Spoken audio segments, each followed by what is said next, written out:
சற்று முன் கிடைக்கப்பெற்ற மிக மிக முக்கியமான செய்தி ஒன்று வெளியாகியுள்ளது. செந்தில் பாலாஜியின் வழக்கு விசாரணை இன்று நீதிமன்றத்தில் வந்துள்ளது. செந்தில் பாலாஜி அவர்கள் வழக்கறிஞர் நீதிமன்றத்தில் செந்தில் பாலாஜியின் வழக்கிற்கான எந்த ஒரு ஆவணங்களும் அமலாக்கத்துறை கொடுக்காத காரணத்தினால் வழக்கை தள்ளுபடி செய்ய வேண்டும் என்று கூறியிருந்தார்.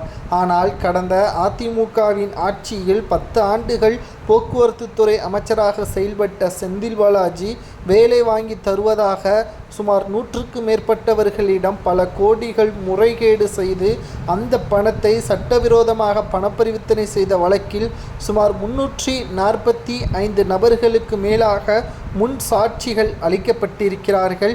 பிறகு எப்படி சாட்சிகள் இல்லை என்று வழக்கறிஞர் கூறுகிறார் என்று அமலாக்கத்துறை வழக்கறிஞர் நீதிபதியிடம் தெரிவித்திருக்கிறார். அது மட்டுமல்ல, செந்தில் பாலாஜியின் தம்பி அசோக்குமார் அவர்கள் பல வருடங்களாக சுமார் 2.5 வருடங்களாக தலைமறைவாக இருந்ததற்கு காரணம் என்ன?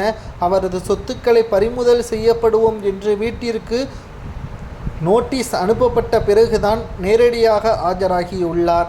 மேலும் சட்டத்திற்கு விரோதமான பணப்பரிவர்த்தனை வழக்கில் செந்தில் பாலாஜி அக்யூஸ்ட் நம்பர் 2, செந்தில் பாலாஜியின் தம்பிதான் அக்யூஸ்ட் நம்பர் 1 என்றும் அமலாக்கத்துறை வழக்கறிஞர் தெரியப்படுத்தியிருக்கிறார். செந்தில் பாலாஜியின் இந்த வழக்கை முடிக்க முடியாது. குறிப்பாக செந்தில் பாலாஜியின் வழக்கறிஞர் கூறுவது போல் இந்த வழக்கை தள்ளுபடி செய்தால் நிச்சயமாக செந்தில் பாலாஜி போன்ற மிக முக்கியமான நபர்கள் ஊழலை அதிகமாகத்தான் செல்வார்கள்.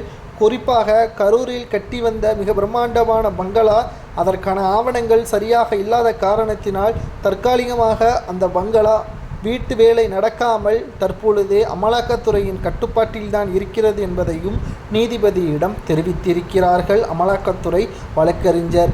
மேலும் செந்தில் பாலாஜியின் ஜாமீனை உடனடியாக ரத்து செய்ய வேண்டும்.